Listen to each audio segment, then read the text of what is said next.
শ্রী জগন্নাথ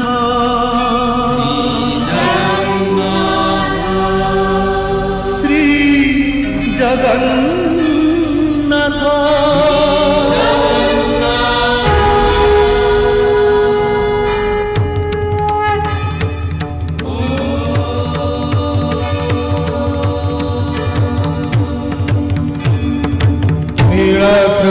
शंखमध्ये शतदलकमले रत्नसिंहासनस्थं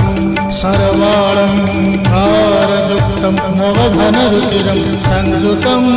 चाग्रतेन भद्राया वामभागे रथचरणयुतं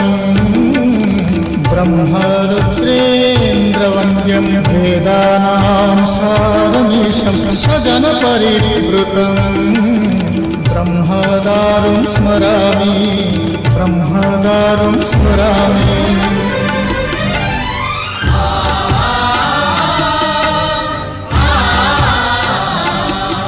তুমি অনন্ত ক্ষয় হে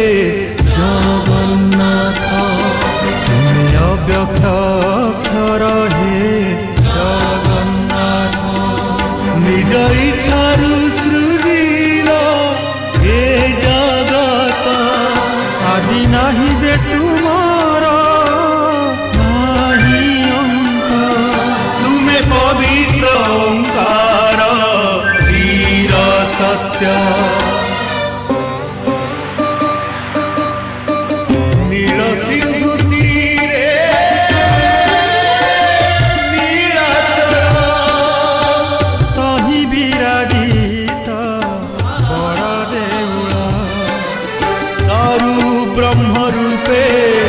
হে বিশ্ব পালন,